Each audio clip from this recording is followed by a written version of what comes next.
지구촌 그 선교 정책의 변화와 새로운 도전이다. 지난번에 했었던 그 포스트 코비드 미션 스트래티지 앤 폴리시에 이제 연결되어지는 그러한 강의 제목인데요. 이 지구촌 선교 정책의 변화와 새로운 도전을 알려면 지금 우리가 살고 있는 세상이 어떻게 바뀌고 있는가 하는 것을 정확하게 한번 알아가는 게 중요하겠다라는 생각이 듭니다. 그래서 이것은 이제 우리가 그 럼피지 세일 또는 뭐 게라지 세일이라고도 말하는 건데요. 이제 미국이나 유럽에 사시는 분들은 아마 이런 것들을 많이 경험하실 것 같아요. 그 이사를 가시다 보면 한국은 용달차를 불러서 모든 짐을 가지고 가는데 요즘 추세가 그 웬만한 거는 다 그냥 뭐 게라지 세일로 팔고요. 그리고 이제 그냥 앨범이나 뭐 여권이나 아주 중요한 거 몇 가지만 가지고 가는데 미국 분들에게 좀 어려운 것 중에 하나가 속옷도 팔더라고요. 근데 그걸 너무 뭐 부끄럽지 않게 그래서 영국도 물론 그렇습니다만은 그래서 이것은 바로 뭐냐면은 이 우리가 어떠한 새 집을 이사를 가려면 그 전에 있었던 뭐 수십 년 동안 갖고 있었던 모든 물건들이 필요 없는 게 많거든요. 버릴 건 버리고 그 다음에 내가 쓰지 않는 전등이나 침대나 뭐 이런 것들은 굳이 다른 지역으로 가는데 가지고 갈 필요 없으니까 이걸 팔아버리는 거죠. 그래서 우리가 지금 이러한 그 지구촌에 일어났던 많은 것들을 보면은 그 이제 필리스 티클이라고 하는 교수님께서 그 보스턴 대학의 이제 교수님이신데 인류는 그 500년마다 한 번씩 변화를 겪어왔다는 겁니다. 그래서 그 초대교회로부터 콘스탄틴 대제를 통해서 로마 제국의 기독교가 정착하기까지 500년이 걸렸대요. 그런데 이 로마 제국이 무너지면서 그러면서 이제 이러한 한 번의 변화를 겪었고 그 다음에 또 이런 이 로마 제국이 붕괴되어지면서 일어난 것이 이제 중세 도래인데 이 중세 도래와 더불어서 어떤 일이 생겼냐면은 오히려 이 이스턴 오토독스하고 캐톨릭 처치하고 그레이시즘 이게 또 500년 만에 일어났다는 겁니다. 그리고 또 500년 만에 그 중세 시대가 가고 이제 그 종교 개혁을 통해서 근대 시대가 열렸는데 일반 역사가들도 우리 근대라고 하는 것, 모던 타임이라고 하는 것은 종교 개혁 1517년부터 봅니다. 그래서 이 종교 개혁으로부터 또 중세가 무너지고 새로운 근대가 하면서 근대라고 하는 것은 많은 의미를 갖겠습니다만은 우리가 일라이트먼트라고 하는 계몽주의의 도래가 왔고 산업혁명의 시대가 왔고 또 도시화의 혁명이 이루어졌고 기술혁명이 이루어졌고 더 나아가서는 많은 사람들에게 국가의 개념이 생겨지는 시간이다. 그래서 이 500년의 시기가 있었는데 이 500년의 시기가 또 지나가고 나니까 또 한 번의 그러한 변화가 일어났다는 겁니다. 그래서 이 필리스 티클 교수가 책을 굉장히 많이 쓰셨고 이분이 무려 뭐 책 쓴 것뿐만 아니라 이분이 이제 언론 기자도 하셨는데 뭐 굉장히 거대 담론을 잘 그려내는 교수세요. 예, 그런데 이 여자분인데 이제 천주교 출신이세요. 그런데 이분이 뭐냐면은 이 500년마다 일어나는 그 지구상의 어마어마한 변화들을 그 자이언트 러미지라 그러니까 대가라지 셀이다. 이렇게 표현을 했어요. 그래서 이것은 뭐냐면은 우리가 지난 종교교육 이후에 우리는 한 번도 경험하지 못한 그 어마어마한 변화를 지구촌이 겪고 있다는 겁니다. 그래서 이 지구촌이 겪고 있는 지금의 변화는 이제 코로나 바이러스 사태로 지난번에 제가 코비드-19 이후의 그 시대를 그 4세대 선교를 말씀을 드렸는데 이거보다 조금 더 거대 담론이에요. 이것은 지구촌 전체에 그냥 홍역을 앓듯이 바뀌고 있는데 그 키가 바로 뭐냐면은 포스트 모더니티 그러니까 이 후기 근대주의로 가고 있다는 겁니다.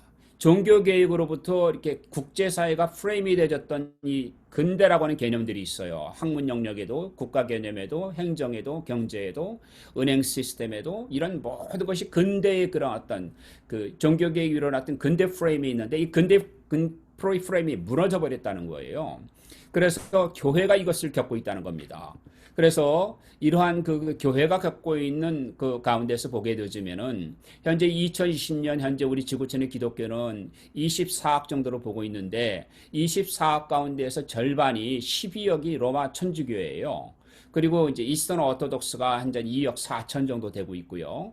그 다음에 이제 나머지 25%, 그러니까 2억 4천에서 우리가 한 7억 가까이 되는 인구가 이제 프로레스탄 개신교회로 구분이 되어지는데, 이 개신교회를 또 이렇게 나누게 되어지면은 베프티스트가 가장 큰 교단이고, 그 다음에 여러분들 보셨지만은 메토디스트가 두 번째로 큰 교단이고, 그다음 세 번째로 큰 영역이 이제 오순절 교단이에요. 그리고 그 메토디스 안에서도 이제 유나이티드 메토디스하고, 그 다음에 영국 계통에서는 브리리 메토디스라고 말하는데, 아프리칸 메토디스 에피스코팔이라고 말하죠. 이게 이제 합쳐서 7%가 되어지고, 루트란이 5%고, 장로교 계통의 모든 교단을 합쳐서 세계 한 2%가 됩니다. 그리고 나머지가 이제 영국 성공의 1%로 이렇게 개신교 교단을 총 합쳐도 전 세계 기독교의 그런 인구 가운데서 우리 개신교회는 25%밖에 되지 않는다는 거죠. 그러니까 그러면은 이것을 이제 우리가 한번 수치로 보게 되어지면은 기독교는 전 세계 인구 가운데서 천주교회, 정교회, 아르메니안, 이집션 콥틱, 프로레스탄 이게 다 합쳐가지고 33%를 점유하고 있고요. 그 다음에 이제 이슬람을 믿는 모슬렘들은 21%를 점유하고 있습니다. 그 다음에 이제 힌두교가 그 다음을 차지하고 있는데 13.26%를 차지하고 있고, 불교, 그 다음에 나머지는 이제 다른 종교나 non-religious로 이렇게 구분이 되어집니다.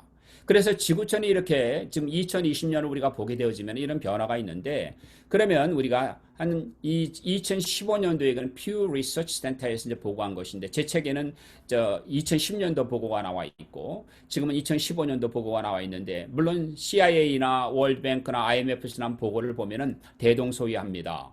여기에서도 마찬가지로 이 퓨어 포럼에서도 이제 크리스찬을 31.2%로 보고 있습니다. 근데 여러분께서 지금 이 크리스찬이라고 하는 33.32% 안에는 모든 이단들이 다 들어가 있어요.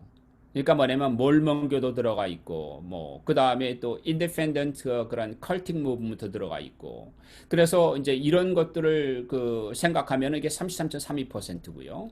지금 피어 포럼에서 말한 이 크리스천의 개념은 뭐냐면은 이 이스턴 오토독스를 포함해서 그 다음에 개신교회와 천주교회와 나머지도 포함되어 있는 겁니다. 그러니까 우리가 말하는 인디지너스 그런 교회들이 있는데 주류 교회에서는 인정하지 않는 운동들이 들어 있어요. 그래도 31.2%입니다. 그리고 여기에서는 모슬렘이 그러니까 나미널 모슬렘들이 포함이 되어졌을 때 24.1%로 수치가 우리가 여기 옆에서 보는 21.01%는 18학에 해당했을 때의 인구입니다. 그러나 24.1%가 될 때는 인구가 더 늘어나게 됩니다. 그래서 이제 힌두교나 불교도가 들어가게 되어지는데, 이것을 한번 100년 동안의 종교 분포들을 비교해 보면 어떨까라는 것을 한번 보기 위해서 제가 여기에 대한 말씀을 드리면은, 자, 이 그림을 여러분들 보시면 지금 지난 500년 동안에 우리가 이 인류가 겪을 수 없는 일들을 겪게 되어지는데, 그것이 초대교회로부터 500년, 그 다음에 대분열 시대 500년, 종교교육이 500년, 그리고 종교교육 이후에 또 한 번의 500년을 겪으면서 자이언트 러미지 세일이 시작됐는데, 이 자이언트 러미지 세일 가운데서 우리 인류는 뭘 겪고 있느냐. 지금 이 코비드-19은 하나로 말하면 외적인 그러한 변화라면, 지금 제가 오늘 강의에서 말씀드리는 내용은 내부적인 변화들이에요. 그러니까 그 본질적이고 굉장히 그 아주 내부적인 변화들인데, 이 내부적인 변화를 이 티클 교수는 뭐라고 말을 하냐면은, 펠리스 티클 교수는 1세기에 아무런 복음이 들어가지 않은 상황과 지금 자이언트 러미지 세일이는 21세기가 똑같다는 거예요. 비교해 보니까. 이번은 거대 그림을 잘 그리거든요. 필리스 교수가. 그래서 이렇게 얘기를 했는데, 그분이 그 헤셀그레이브라고 하는 선교학자의 글을 인용을 했어요. 근데 그 데이비드 헤셀그레이브라는 선교학자도 그 책에 보면 어떤 얘기를 하냐면은, 지금 우리가 21세기를 살고 있는 21세기는 어떤 세계와 같으냐면은 로마 제국과 비슷하다는 거예요. 그 로마 제국에서는 예수님이 누군지도 몰랐고, 또 심지어는 기독교의 복음이 뭔지도 몰랐는데, 그 아주 정말 다신교적이고 우상숭배가 심화되어 있고, 그 다음에 전혀 기독교의 복음을 받아들이지 알 수 없는 그런 준비가 안 된 상태에서 복음이 증거됐다는 겁니다. 그래서 그러한 상황처럼 21세기의 기독교와 다른 종교와 모든 상황을 조사를 해보니까, 현재 21세기의 그런 모든 지구촌의 모습들은 1세기와 별반 다르지 않다. 그래서 우리가 이것을 뭐라고 표현할 길이 없어서 일단은 마틴 루터로부터 시작되어졌던 근대, 이 근대는 이제 세 개씩 읽었거든요. 하나는 뭐냐면은 이제 우리가 르네상스 이후에 일어나는 근대, 그 다음에 이 산업혁명의 시대, 그다음 세 번째가 기술혁명의 시대로 이렇게 세 개로 역사가들은 구분을 하는데 지금 이 프레임을 벗어나 버렸다는 거예요. 기술혁명의 시대도 산업혁명의 시대도 그 다음에 근대국가의 개념도 벗어나 버린 포스트 모던 시대로 우리가 들어왔다는 겁니다. 그래서 우리가 생각하는 포스트 모던은 훨씬 더 거대의 담론이고 또 우리가 생각하지 못했던 많은 일들이 일어나게 되는데 그중에 제일 큰 변화가 뭐냐면 환경의 변화라는 겁니다. 지구촌의 환경이 바뀌어졌다. 그러니까 자이언트 로미지 세일이 있어서 다 옛날 것을 버리게 되는데 로마 제국이 무너지니까 뭐냐면 로마 제국이 갖고 있던 제국의 시스템, 법제도 다 무너져 버리고 중세로 갔어요. 이제 그게 피우돌리즘으로 갔단 말이죠. 봉건주의 영주제도로 가버렸어요. 근데 봉건주의다 영주제를 무너뜨린 게 바로 뭡니까? 그것이 또 마틴 루터의 종교개혁이에요. 그래서 봉건제도가 사라져 버렸거든요. 이게 어마어마한 변화 아닙니까? 그런데 그러면 우리가 21세기 기독교는 뭐냐면은 지난 세기 기독교의 모든 것들이 부정당하고 있다는 거예요. 마치 자이언트 러미지 세일에 아니면 가라지 세일에 되면은 내가 필요 없는 물건은 집안에 다 버리고 새 집으로 갈 때는 뭐예요? 내 몸만 가고 가서 새 것을 사면 되죠. 지금 기독교가 그렇다는 겁니다. 현재 21세기 기독교는 과거에 우리가 가지고 있던 전통이라는 것, 과거에 우리가 가지고 있던 그런 고정관념이라는 것, 또 과거에 가지고 있던 이런 개념들을 다 그 상쇄하고도 남을 만한 환경이 만들어졌다는 겁니다. 그래서 이 환경 가운데서 어떤 일이 있냐면은 가장 크게 우리가 거대 담론으로 보면은 지구촌의 기독교의 중심축의 변화가 일어났다. 기독교 하면 유럽이었고 유럽 하면 기독교 문명으로 알려졌던 곳이 유럽의 기독교가 사라지고 있고 그리고 유럽을 이어서 그러한 거대 기독교 국가로 태동을 했던 미국이란 나라가 가장 빠르게 기독교의 쇠퇴를 겪고 있다. 그래서 기독교의 중심축과 기독교의 핵심이 다른 지역으로 가게 되어지는데 그것을 뭐라고 말하냐면 글로벌 사우스라고 말한다. 남반구 기독교죠. 또 하나는 뭐냐면 이제 제가 책에 처음에 머조리 월드 크리스천이라는 이름을 썼는데 지금 전 세계적으로는 다수세계 기독교라는 이름이 지금 쓰여지고 있어요. 고맙기도 하죠. 제가 원래는 The Rise of Global South라는 책을 쓸 때 루이스 부시 박사님이 이 책 제목을 바꾸면 어떻게 했느냐. 그러니까 The Rise of Majority World Christianity로 하면 좋겠다. 그래서 제가 그분의 그 제안을 받아들여서 Majority World Christianity라고 하는 단어를 처음 썼어요. 10여 년 전이죠. 근데 지구촌에서는 이제 다수세계 기독교라는 단어가 이제 보편화되고 있습니다. 그래서 여기에서 우리가 지구촌의 이동들, 지구촌의 환경 변화를 전체로 조사해 보니까 선교의 개념이 달라지는 거예요. 이 선교의 개념이 가는 선교, 오는 선교가 아니에요. 지난번에 코비드-19에서 제가 말씀드렸지만은 그 이제 처음에는 go to some country, go to all이었는데 이제 all to all이 돼 버렸어요. 그러니까 the mission is at our doorstep이 돼버린단 말이죠. 그래서 이러한 것 가운데 하나가 가장 핵심으로 떠오르는 선교가 다이아스포라 미션이에요. 지구가 78억 인구 가운데서 실제 이동 중에 있는 사람, 영주권을 갖고 있거나 다른 나라의 시민권을 취득했거나 일하고 있거나 여행 중에 있는 사람들이 무려 12억에서 18억에 해당이 된다는 유엔의 보고서가 있어요. 그래서 이러한 인구 부이동의 변화가 지금 코로나 바이러스 상태로 또 한 번 쉐이킹이 일어났는데 이것이 현재 그 사람들은 지금 다른 나라에 있는 거죠. 그리고 또 하나가 뭐냐면 미션 모빌라이제이션 자체가 달라진다. 그러니까 마치 예수님께서 12제자를 택하시고 세상으로 보내셔서 세상이 바뀐 것처럼 지금 우리 시대도 주님께서 우리에게 명령을 주시면 선교 동원이 개념이 달라진다면 우리 시대에도 놀라운 복음화가 추수가 가능하다는 거죠. 이러한 것 가운데서 이 거대 담론을 잘 그리는 분이 한 분이 있는데 존 네이시빗이라고 하는 학자가 계세요. 이분이 쓴 책 가운데 하나가 10 메가 트렌드, 그러니까 글로벌 가운데 거대한 트렌드도 그냥이 아니라 가장 큰 이러한 메가 트렌드 10개를 얘기를 했어요. 아마 이것은 인류가 가지고 있는 모든 혁명 가운데 다 총체적으로 표현하는 것인데 그 10개의 변화를 보게 되면 첫 번째가 뭐냐면 인포메이션 서사이를 가고 있다는 겁니다. 이 코비드-19이 제가 지난주에도 강의를 했지만은 코비드-19은 이전에 있던 거를 이제 다 실행하게 만드는 과거에 우리 디지털 미션, 그 다음에 IT 미션, 그 다음에 우리가 생각했던 뭐 언택 그 컨버세이션 뭐 이런 것들이 다 얘기만 되고 있었던 것인데 뭐 예를 들어서 온라인 에듀케이션, 학교에서 온라인 하는 이런 모든 것들이 그냥 그렇게 아주 일부적으로 사용이 됐어요. 근데 이게 보편화가 돼버리죠. 이것의 총체 그림은 인포메이션 소사이티로 가고 있다는 겁니다. 이 두 번째가 뭐냐면 하이테크나 하이타치로 가요. 근데 이게 굉장히 놀라운 게 뭐냐면 하이텍이라는 게 기술을 이용하는 것인데 사람들이 아무리 많은 프로그램을 봐도 하이타치가 있는 자기의 마음이 움직여지도록 한다는 거죠. 이것을 우리가 포스트 모던 캐릭터리스틱이라고 말을 하는데요.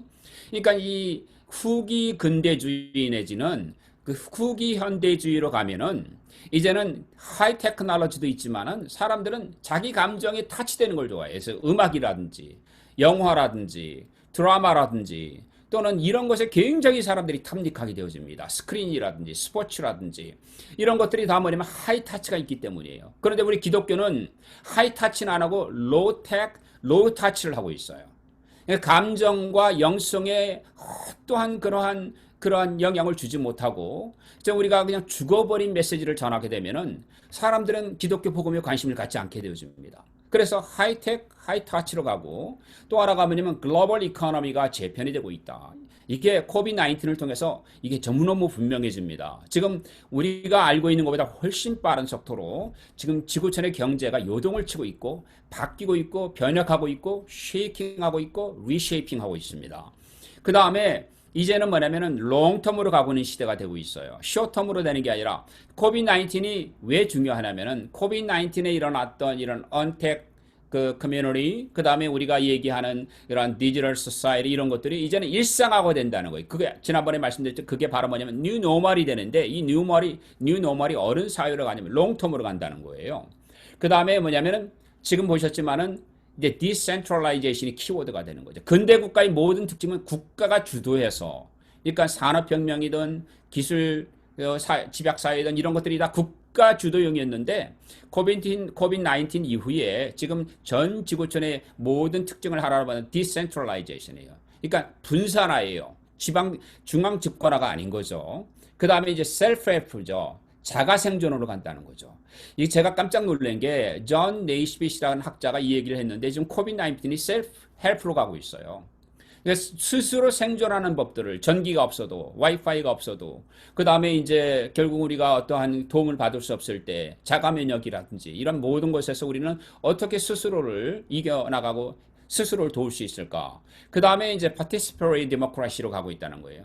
이 지구촌의 많은 국가들이 공산주의 국가 몇 개를 빼고는 지금은 이제 민주주의로 가고 있는데 이것이 중동도 그런 흐름이 있어. 사우디아라비아도 처음으로 여성의 참정권을 허락하게 되었고, 아랍에미레이트라든지 이슬람 국가들이 그 자스민 혁명 이후에 participatory democracy 참가하는 민주주의로 가고 있다는 겁니다. 그 다음에 아주 중요한 게 네트워킹의 시대로 간다는 거죠. 이 네트워킹은 플랫폼 소사이로 하는 것과 같이 괴를 같이 하는데 지난번에 말씀드렸던 코비드-19 이후의 세계는 네트워킹이에요. 이 네트워킹을 통해서 사람들이 정보를 교환하고 커뮤니티를 형성해서 굳이 건물이 없어도 굳이 조직이 없어도 이제는 그렇게 하나의 공동체를 이뤄나갈 수 있다는 겁니다. 그리고 키워드 가운데 하나가 이제는 글로벌 노스가 아니고 글로벌 사우스다. 그리고 그 다음에 한 사람의 아주 뛰어난 의견이 아니라 멀티플 오피니언, 다양한 의견들이 가는 세상으로 우리가 가고 있다. 이게 10개인데 탁월한 아주 분석이에요. 이분은 뭐냐면 미래학자이기도 하시고 그 다음에 지구촌에 있는 모든 빅데이터를 다 분석해가지고 키워드를 다 집어넣어 보니까 이게 나온다는 거예요. 그래서 이것을 봤을 때 21세기의 메가 트렌드로서 우리 지구촌의 지금 그림을 본다면 이 유럽의 시대로 유럽이 지금 GDP를 28%를 갖고 있어요. 근데 유럽의 시대가 근대 국가는 유럽의 시대죠. 왜냐면은 근대 국가의 출범은 어떤 것을 말합니까? 그것은 지구상의 지리상의 발견을 말하고 식민지 시대를 만들었고 식민지주의 시대는 식민주의 선교를 만들었어요. 그래서 이 식민주의 선교는 콜로니얼 미션은 뭐냐면은 근대 국가의 출범학회 뗄 수가 없는데 이것을 유럽의 시대라고 말을 하거든요. 근데 근대 국가는 근대 국가의 출발과 지리상의 발견과 식민주의 선교와 더불어서 산업혁명까지는 유럽의 시대였다가 이제는 결국은 미국으로 건너오게 되는데 1899년에 이 대영 제국의 모든 GDP를 합친 것보다 미국이 앞질러 가게 돼버렸어요. 그래서 미국이란 나라가 이제 지구상의 새로운 거대 국가로 등장을 하게 되면서 전 지구촌의 GDP의 35%를 점유하게 되어집니다. 그래서 이것은 북미 대륙의 시대다. 특히 이제 캐나다가 포함됐을 때 그런 거죠. 그런데 미국만 합치면 캐나다가 그렇게 크지 않으니까 미국과 캐나다 두 개를 합쳤을 때 이게 북미 시대가 왔다는 거예요. 그래서 이것은 뭐냐면은 쉽게 얘기하면 오른쪽에 보시는 것처럼 이 대서양의 시대에서 이제는 뭐냐면 트랜스퍼시픽, 즉 환태평양 시대로 바뀌었다는 거예요. 그런데 이것이 지금 우리 시대에 어떻게 바뀌느냐? 이제는 이스트에이시아 시대로 바뀐다. 근데 이스트에이시아라고 하는 게 불과 3개 나라밖에 안 되거든요. 이 중국과 대한민국과 그리고 결국은 일본이에요. 그런데 이 3개 나라를 합치니까 지구촌의 27% GDP를 점유하는 겁니다. 결코 작지 않은 거죠. 여기에 우리가 눈여겨볼 게 중국이라고 하는 나라와 대한민국이라고 하는 나라예요. 근데 이것은 제 얘기가 아니고 그 네이스비트 학자의 이제 얘기인데요. 그래서 이것이 뭐냐면은 결국은 어떻게 우리에게 바뀌어지느냐. 대서양 시대에서 환태평양 시대로 가면서 지구촌에 어마어마한 변화가 일어나는데 이 변화가 뭐냐면 이스트에이시아 중심으로 해서 글로벌 사우스, 그 남반구 기독교가 또 아주 중요하게 되어지고 이것과 더불어서 뭐냐면은 우리 지구촌은 어디로도 모르는 개척 시대를 마치 1세기 시대와 같은 시대를 맞이하고 있다는 겁니다. 자, 그러면 우리가 이스트에이시아만 한번 이렇게 보게 되면은 이제 북미주에는 네프타가 결성돼 캐나다하고 미국이 있고 멕시코가 들어가 있고요. 그 다음에 이제 미국권에 들어가는 것이 이제 머콜스라고 하는 것이 들어가 있어요. 그리고 이 전 미국을 합치면 FTA라고 하는 것을 이제 협상 중에 있는 거죠. 그리고 EU의 25개국이 아까 말씀드린 것처럼 28% 점유하는 것이 이렇게 들어가 있고, 그리고 이제 EU의 복속 국가이기 ACP에 아프리카의 모든 나라들이 EU의 경제 개념 들어가고 있고, 그 다음에 이제 사우스 아시아, 즉 이 사우스 아시아 PTA가 들어가 있고, 그 다음에 아세안 10개 국가가 이 안에 들어가 있는데, 지금 제가 이 화살표를 그려놓은 이게 바로 뭐냐면 동아시아 공동체, 이 경제협력체의 3개 나라예요. 중국과 한국과 일본이 이 안에 들어가 있는 겁니다. 그런데 이게 앞으로는 지구촌의 지도국가로 부상할 거라는 거죠. 그러면은 우리는 여기에서 유럽이라고 하는 것을 한번 봐야 될 것 같고, 미국을 한번 봐야 될 것 같고, 그 다음에 우리가 나머지 세계를 한번 봐야 될 것 같은데, 이 지금 유럽은 어떤 일을 겪고 있냐면은 계몽주의, 근대국가의 출범 위에 계몽주의를 겪으면서 사실은 심각한 그러한 그 신앙을 떠나는 일들이 계몽주의로부터 시작되는 거죠. 인라이튼이라는 얘기가 뭐냐면은 무지의 시대로부터 The Age of Negligence, Age of Ignorance라고 표현을 하는데, 어거스트 공트 같은 분도 얘기하셨고, 장자크 루소 같은 분도 얘기하셨고, 그래서 그것이 뭐냐면 Age of Negligence가 바로 뭐냐면은 기독교였다는 거예요. 그래서 굉장히 계몽주의는 반기독교적입니다. 그래서 이 유럽은 그때부터 기독교를 떠나기 시작해요. 그러면서 산업혁명이 일어나면서 도시화가 가속이 되어지고, 이 도시화가 가속이 되어지면서 어떻게 되냐면은 근대의 개념이 형성이 되는 거예요. 아까 말씀드린 종교개혁 이후에 시작됐지만 근대라고 하는 개념, 봉건으로서 벗어나자는 거예요. 퓨더리즘으로부터. 그래서 봉건으로부터 벗어나면서 이제 기독교가 가지고 있는 구조가 봉건제도의 어떤 근간이었는데 전부 기독교가 부정당합니다. 그래서 기독교가 부정당하는 이것을 학문적으로 secularization.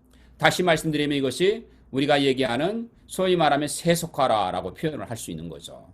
그래서 기독교의 위기가 오게 돼요. 그런데 놀랍게도 유럽이 가장 기독교가 쇠퇴할 때 선교운동이 일어났어요. 그것을 우리가 아이러니라고 말합니다. 그러니까 유럽이 가장 기독교가 활발할 때 복음을 전한 게 아니고, 사실은 통계를 내보면은 이런 뭐 데니스 할레 미션이라든지 선교운동, SBM 운동이라든지, 그 다음에 그러니까 영국 SBM이죠. 그 다음에 또 이 미국 같은 경우는 스튜던트 발런티어 무브먼트 포 포린 미션, 이렇게 전부 다 뭐냐면은 가장 기독교가 쇠퇴할 때 일어났던 시기적으로는 그런 것입니다. 그래서 기독교 위기를 보게 되어지면은 우리가 이렇게 이 많은 선교운동이 일어나고 난 다음에 제3세계에 많은 기독교가 이제 선포가 되어져서 이제 소위 말하면 후기 식민주의 시대로 건너가는 것이 지금 1960년대로 볼 수가 있어요.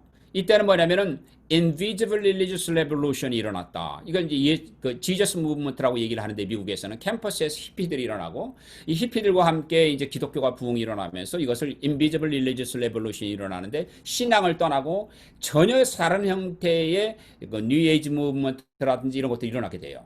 그런데 이것의 근간은 뭐냐면은 이 근대의 기독교의 가장 위기는 프랑스 혁명이 가장 많이 차지하고 있고, 두 번째로는 1차 세계대전과 2차 세계대전 이후에 기독교의 근원적인 변화가 일어나게 되어지고 그리고 유럽인의 마음 가운데서 기독교가 떨어지면서 새로운 삶으로 기독교가 없이도 살아갈 수 있는 유럽 사회로 바뀌게 되어지는데 이 1960년대 대부분의 유럽 국가들이 독일, 네덜란드, 영국, 스웨덴, 프랑스, 이탈리아 이런 나라들이 완전히 기독교를 떠나요.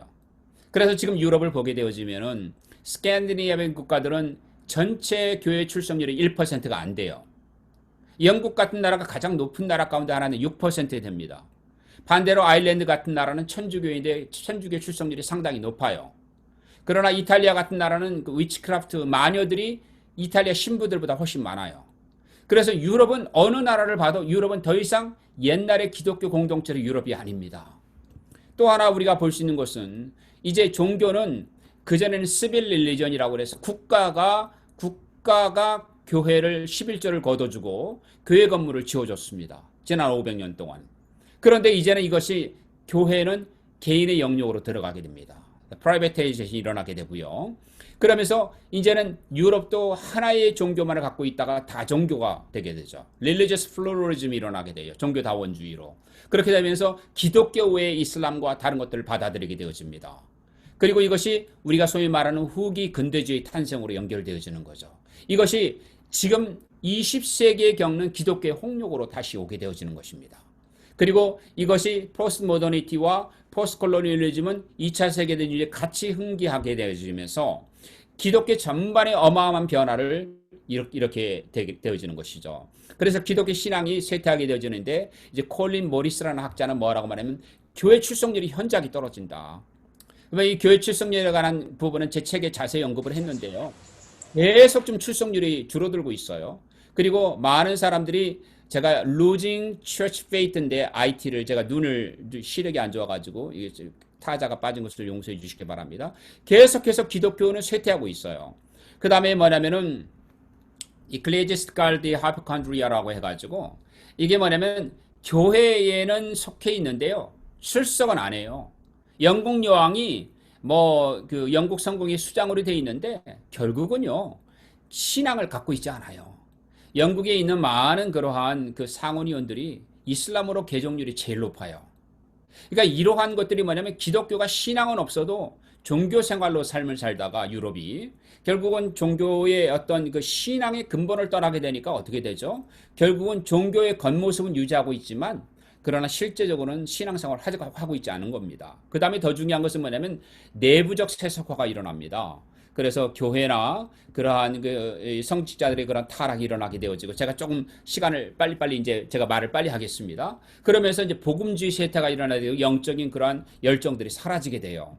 그래서 이것을 세큘러라이제이션 신드롬이라고 얘기를 하는데 많은 사람들 유럽인들이 교회를 나가지 않고 나는 크리스찬이라고 말하는 노미널. 그래서 제가 아까 통계에 33%, 통계 31% 이렇게 전 세계는 말하지만 아직도 유럽이 많이 차지하고 있거든요. 근데 유럽이 많은 사람이 나는 기독교라고 말하면 교회를 한 번도 안 가요. 평생에 안 간 사람인데 그래서 what is your religion이라고 얘기하면 기독교인이라고 말하는 겁니다. 이것을 아주 중요한 말로 말하면 뭐냐면 believing without belonging이에요.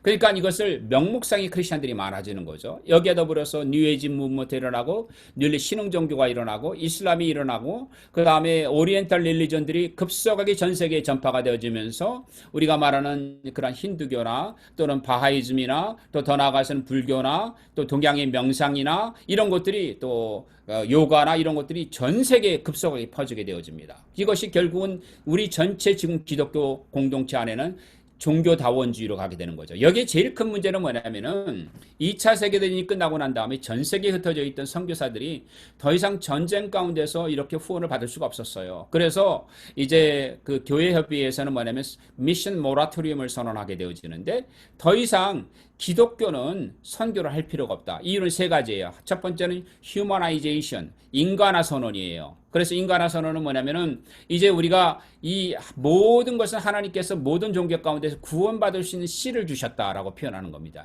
휴머나이제이션. 두 번째가 뭐냐면은 소셜 가스펠을 간다는 거예요. 구제 사업으로 복음은 빠지고 남을 도와주는 거죠. 세 번째가 뭐냐면 예수 그리스도의 그러니까 크라이스트 센트릭이라고 말하는데 크리스토 센트릭이에요. 크리스토 센트릭에서 이제는 세계는 데오 센트릭으로 간다는 미션의 개념을 바꿔버린 겁니다. 그러니까 미션의 개념을 바꿔버리는 건 뭐냐면은 모든 사람들이 구원받을 대상이 아니라 기독교 다수 세계에 있는 유럽이나 미국이 뭐 어떻게 말을 하냐면은 선교사를 보내고 선교를 해야 될 국가들, 아프리카나 아시아나 수많은 나라들을 향해서 뭐라고 말하냐면은 당신들이 갖고 있는 종교 생활만 열심히 하면은 원시 종교가 됐든 애니미즘이 됐든 불교가 됐든 이걸 열심히만 하면 구원을 받습니다. 라고 말하는 소위 릴리지어스 플루리즘이 이때부터 생겨나기 시작하는 거죠. 그러면서 기독교 선교를 완전히 근간을 무너뜨려서 이것이 정말 황폐화됐을 때 1974년, 그로부터 14년 뒤의 일이에요. 1974년에 바로 잔 스타트 박사라든지 빌리 그램 박사라든지 랄프 윈터 박사라든지 이런 분들이 아니다. 여전히 우리는 데오센트릭, 신중심 사회로 가는 것이 아니라 크리스토센트릭, 그리스도 중심, 그리스도 외에는 구원이 없다. 모하메드를 통해서도 불교를 통해서도 구원이 없다. 구원은 오직 예수 그리스도, 하나님의 아들이신 예수 그리스도밖에 없다. 라고 하는 것을 천명을 하면서 우리는 여전히 선교할 것이 많다. 왜냐하면 선교의 개념이 불교를 믿어도 또는 힌두교를 믿어도 또는 이방 종교를 믿어도 구원을 받는다고 말하면 선교사가 필요 없어지거든요. 인과나 선언이 됐잖아요. 그런데 랄프 윈터 박사나 또는 빌리 그램 박사나 선 스타트 박사는 이게 아니고 여전히 그들에게는 예수 그리스도가 필요하고 선교사가 가야 된다는 운동을 로잔대를 통해 천명한 겁니다. 이게 거의 혁명적인 것이죠. 이게 제가 지난번에 얘기했던 게 3세대 선교였던 겁니다. 그러니까 1세대, 2세대 선교가 끝나면 해안 선교, 내지 선교, 3세대 선교의 길을 빌리 그램 박사 열었는데 이제 이 코비드-19을 통해서 우리에게 또 한 번의 선교 시대가 열린다고 저는 봅니다. 이번에 우리 많은 선교사님들과 함께 같이 대화하고 우리 함께 모색하는 거죠. 제가 답변을 드릴 수가 없어요. 저도 함께 모색해 나가고 같이 질문을 던져드리는 겁니다. 우리 코비드-19 시대를 통해서 하나님은 우리에게 어떤 선교를 원하시는가? 어떻게 지구촌을 바뀌고 아까 말씀드린 것처럼 이제 500년마다 주기적으로 지구촌이 바뀌었는데 사실 보니까 2000년 만에 변화했다는 거예요. 필리스 티클 교수의 얘기하면은 2000년 동안에 해당하는 그것은 뭐 데이비드 헤셀그레이브도 똑같은 얘기를 했는데 2000년 동안에 할 수 있는 것이 바뀌어서 초대교회 같은 환경이 만들어졌다는 겁니다. 이제는 유럽이 더 이상 기독교의 종주국을 자치할 수도 없고 미국도 그렇다는 거예요. 그러면 우리는 새로운 창조를 하고 새로운 질서를 만들어내고 새로운 선교를 해야 되는 시대가 왔다는 거죠. 이건 답이 없는 거예요. 마치 우리가 똑같은 겁니다. 내가 아이가 됐을 때 아이가 되는 법을 안 배워본 적이 없거든요. 모든 것이 다 새로운 것입니다. 아이로 태어나는 순간. 근데 그것도 마찬가지. 부모가 되는 것을 배워본 적이 없는데 한 번도 아기를 키워본 적이 없는 그런 아이가 태어나는 순간 부모는 모든 것을 배우게 되죠. 아이가 울 때 어떻게 해줘야 되는지, 아이가 기뻐하는 것이 무엇인지 그러면서 배워나가는 것처럼 지금 우리 시대의 기독교는 그렇게 배우고 창조해 나가는 시대가 됐다는 겁니다. 그래서 이 지금 기독교가 사라져버린 유럽을 보면서 우리가 배워야 될 교훈들이 어마어마하게 많아요. 그런데 그 배워야 할 교훈이 뭐냐면은 유럽은 더 이상 선교사를 파송하는 국가가 아니라 선교지가 되어졌다는 거고요. 그 다음에 유럽의 그런 많은 것들을 이슬람 이민자들이 수많은 국가에서 왔던 식민지 시대에 살았던 사람들이 유럽을 채우고 있고 미국을 채우고 있고 전 세계를 채우고 있습니다. 그래서 이미그레이션 미션에 대해서 우리가 굉장히 눈여겨봐야 합니다. 그 다음에 존재하는 교회들에 대한 평가를 해야 합니다. 그리고 그 다음에 하나님께서 이럴 때마다 이렇게 죽어가는 시대에도 부흥을 주셨고 대각성 운동을 주셨고 죽어가는 교회를 깨워주셨어요. 아까 말씀드렸던 가장 놀라운 선교운동은 미국과 유럽이 가장 쇠퇴할 때 선교운동이 일어났거든요. SCM이라고 하는 이러한 것이 소위 말하는 Student Christian Mission이 영국에서 일어났는데 이 SCM은 바로 뭐냐면은 영국 교회가 가장 쇠퇴했을 때 일어나서 허슨 테일러라든지 이런 선교운동이 일어나서 소위 놀랍게 변화가 일어나게 된 거죠. 또 마찬가지 미국 교회가 그렇게 올라가는 것이 아닌데 미국 교회가 무디를 통해서 SBM 운동이 일어나면서 가장 많은 선교사를 파송하게 된 것입니다. 자, 그것이 바로 부흥과 대각성 운동과 그런 교회를 같이 하고 있는 것입니다. 그리고 이미그레이션과 더불어서 디아스포라, 세계에 흩어졌던 사람들이 도리어 모슬렘들에 가서는 100년을 선교해도 선교가 안 됐는데 이 모슬렘들이 이제는 유럽으로 미국으로 와서 복음을 들을 수 있는 기회가 된 거죠. 그러면 이 기회를 우리가 어떻게 잡아야 되느냐? 힌두 교도들이 지금 어마어마한 속도로, 그러니까 중국만 하더라도 중국에 있는 미니멈, 그러니까 3세대까지 합치면 1억이고요. 2세대까지 합치게 되면 8,500만 명의 중국인 디아스포라가 있어요. 그 다음에 중국인 디아스포라보다 많은 그 다음 두 번째가 어디입니까? 인도예요. 인도는 5천만 명의 디아스포라를 갖고 있습니다. 그래서 인도 안에 복음화율은 2.3%인데 인도 밖의 복음화율은 어마어마하게 높아요. 그래서 이것을 우리가 잘 분석해서 이러한 사람들이 다시금 뭐냐면은 이제 Empire Strike Back이라고 말하는데 인도 밖에 있었던 인도인들이 영국이나 다른 나라에서 예수를 믿고 다시 인도를 복음하는 전략이 필요하죠. 그러한 것 똑같은 전략들이 우리 시대는 이 디아스포라를 단순히 하나의 개념으로 보는 것이 아니라 총체적 개념으로 봐야 합니다. 그 다음에 교회가 존재하는 교회에 대한 이 교회들을 보니까 예수를 제가 영국에서 가장 놀랐던 것 중에 하나가 뭐냐면은 제가 187교회를 조사를 했는데 교회에서 예수 그리스도는 구세주라고 하는 설교를 안 해요. 그래서 제가 신부님들하고 성공의 신부님들하고 목사님들에게 질문을 던지면 이슬람에도 구원이 있고 힌두교에도 구원이 있는데 왜 예수 그리스도만 말해야 되느냐. 우리는 용서와 화해를 말할 뿐이다. 이게 어마어마한 거죠. 우리 보스턴에도 컨그리게이션 유니티리안 처치들이 있는데 이 성경만 안 갖다 놓고요. 이 보스턴에 이 교회들이 찬송가가 없어요. 그러면서 힌두교의 경전을 읽고 이슬람의 그런 코란을 읽고요. 예배 시간에. 그리고 더 놀라운 것은 불교의 찬송가를 불러요.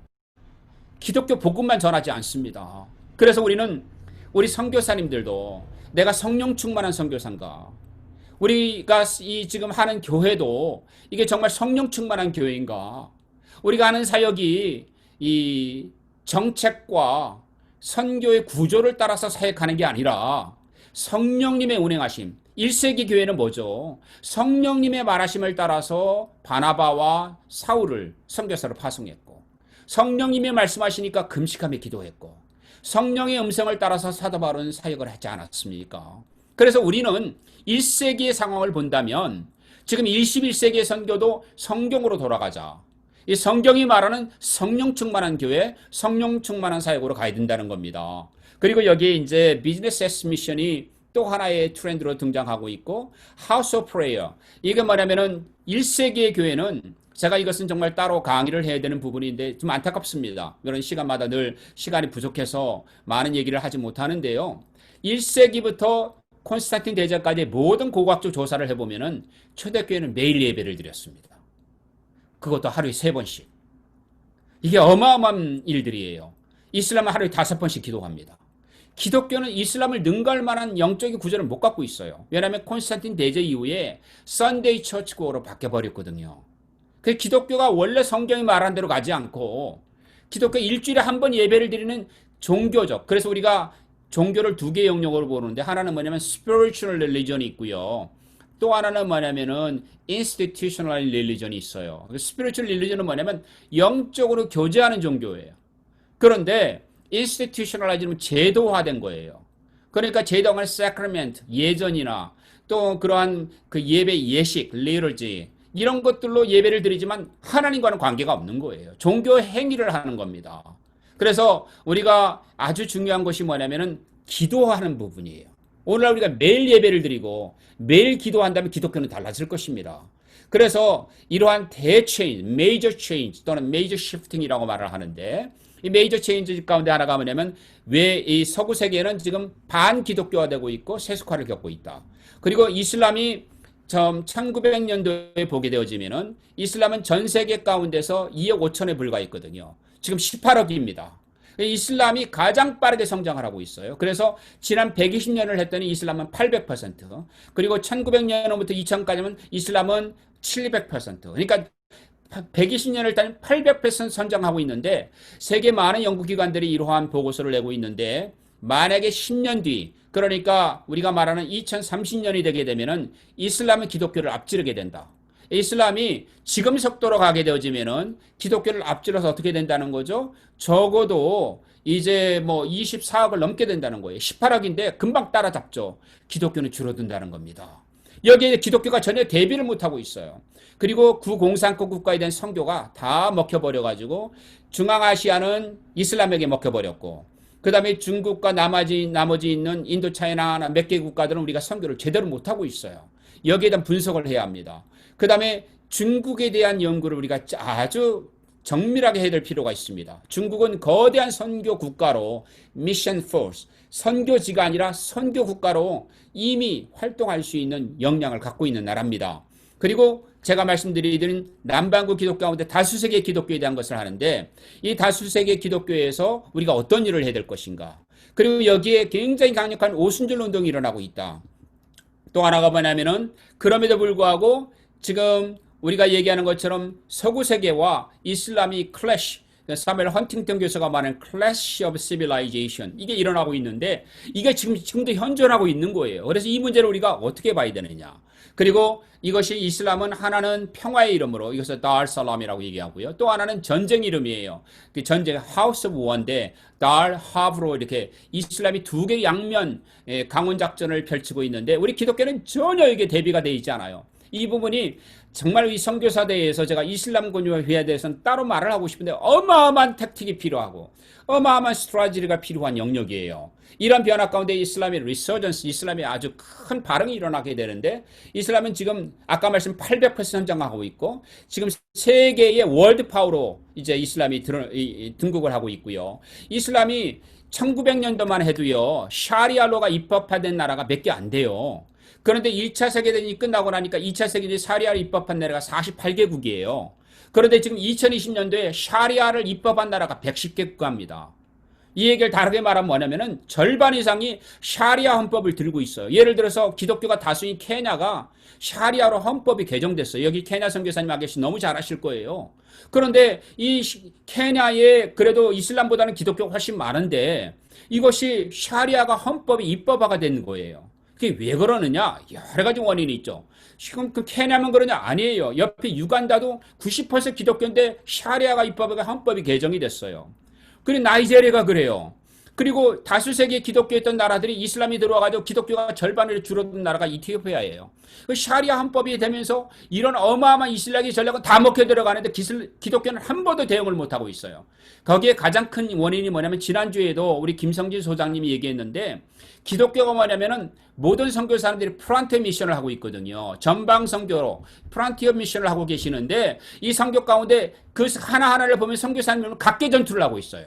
근데 각계 전투 가운데 아주 커요 혼자 싸우고 그나마 팀 사역하는 것들 보면은 소대를 이루고 있어요.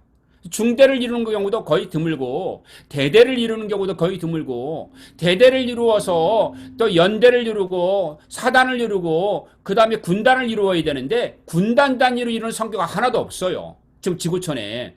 OMF 웩선교회도 선교사님들 다 보면 전부 다 각계 전투로 프론티어 미션을 하고 있단 말이죠.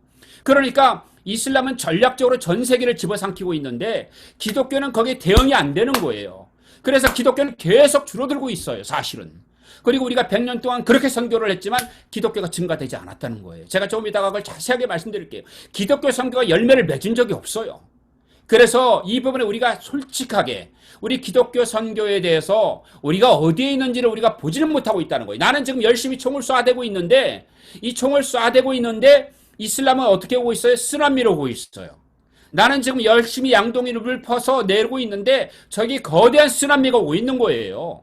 근데 그거 이슬람은 왜 그러느냐? 헌법과 정치 제도와 문화와 교육과 이것을 국가 단위로 움직이기 때문입니다. 우리 기독교는 그렇게 움직이지 않습니다. 이 기독교 선교에 대해서 이제는 재고할 때가 된 겁니다. 이제는 우리가 어떻게 선교해야 되는지 이제 우리가 소대 단위로 선교하는 시대는 끝을 내야 합니다. 우리가 각계전파라는 시대는 끝을 내야 합니다. 다 같이 움직여져서 전체의 군대를 일으키는 시스템을 구축을 해야 합니다.